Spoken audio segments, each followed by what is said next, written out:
Good morning and welcome to the Stylo News Intelligence Update from March 13th, 2026.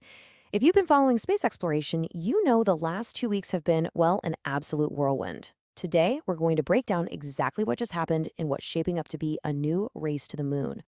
This is a special lead-in to our full podcast, The New Space Race, Strategic Competition Beyond Earth, where we'll cover 2 full weeks of events in the space domain.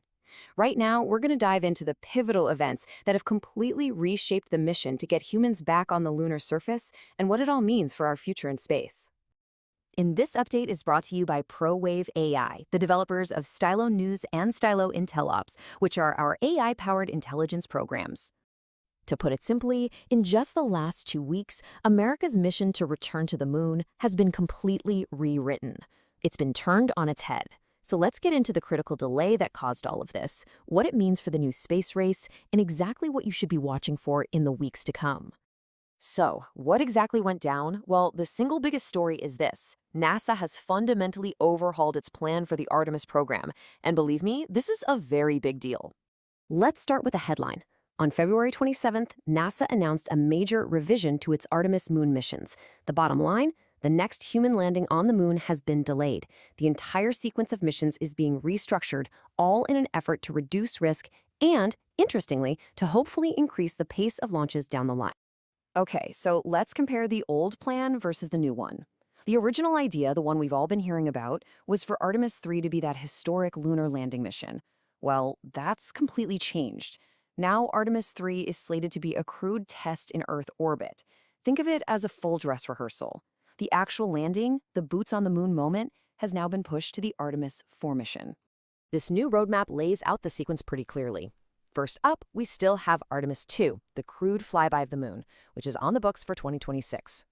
That's followed in 2027 by the new Artemis 3 mission, that orbital lander test we just talked about. And all of this is now building towards the main event, the crewed lunar landing as part of Artemis 4, now targeted for 2028. It's a much more deliberate step-by-step approach. So the big question is, why? Why this sudden major change in plans? Well, it all comes down to a specific technical problem discovered on the rocket intended for the Artemis 2 mission. Here's what happened. After what was a successful dress rehearsal, engineers found something troubling, a helium flow disruption. Now, this was in the upper stage of the massive SLS rocket, and that system is absolutely critical for propulsion and keeping the fuel tanks pressurized. The issue was serious enough that they had to halt the entire mission, which was supposed to launch this month in March, and roll the whole rocket back for repairs. You know, this whole story is really playing out across a few key locations. Of course, you've got the Kennedy Space Center in Florida, where the physical repairs to the Artemis 2 rocket are happening right now. At the very same time, up in Washington, D.C., the Senate is holding some pretty important hearings on the future of U.S. space policy. And then, all the way down in Boca Chica, Texas, SpaceX is pushing ahead with the development of Starship, which, by the way, is now more critical to NASA's plans than ever before. Right, so a delay like this never happens in a vacuum, does it? It sends significant ripples across both the geopolitical and commercial space sectors. And this is where things get really interesting. This delay has significantly tightened the race back to the moon. You see, the US is now targeting 2028 for its landing. Meanwhile, China is holding steady with its 2030 goal. That 2-year gap, that's a much narrower margin than we had before. It's going to be very, very close. Not surprisingly, this has prompted a response from Washington. The U.S. Senate is looking at several strategic countermoves. One idea is to extend the life of the International Space Station out to 2032, just to ensure there's a continuous American presence up there in orbit. But even more significantly, there's talk of mandating that NASA establish a permanent lunar base. You see, this would shift the goal from just, planting flags and footprints to creating a truly sustained presence on the moon. And let's not forget, private industry is at the absolute center of this entire effort. The competition to build these lunar landers is fierce. Right now, SpaceX's Starship is the primary vehicle selected for the Artemis landings. But Blue Origin is aggressively developing its Blue Moon lander as a direct competitor, and they're positioning themselves as a crucial alternative for NASA. Okay, so to really get a handle on the path forward, it helps to hear from the key players themselves, to understand the perspectives of the decision makers involved. So you've got NASA Administrator Jared Isaacman, who's publicly advocating for this safer, more incremental approach. He says it's to rebuild what he calls operational muscle memory. At the same time, Chinese lunar program officials, they remain absolutely steadfast on their 2030 landing target. The US Senate, as we've seen, is focused on maintaining that strategic advantage over China. And then you have the commercial titans. Elon Musk is pushing to demonstrate Starship's reliability, while Jeff Bezos is working to position Blue Origin as a key competitor.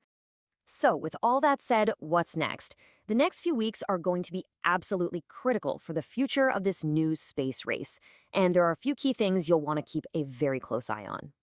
Here's what to watch for. First, the Artemis 2 launch. We expect a new launch date to be announced sometime in April, coming out of Kennedy Space Center. Second, keep your eyes on Starship Flight 12. This is a truly critical orbital test for SpaceX's lunar lander program. And third, we'll be looking for those final policy decisions from the Senate on extending the ISS and that potential mandate for a lunar base. You know, when you step back and look at all this, these developments have effectively reset the entire game board. So the big question now is, in this restructured, higher-stakes competition, who will win the new space race? For a much deeper analysis of all of this, be sure to listen to our full Stylo News Intel update podcast. You can find it on your favorite channel.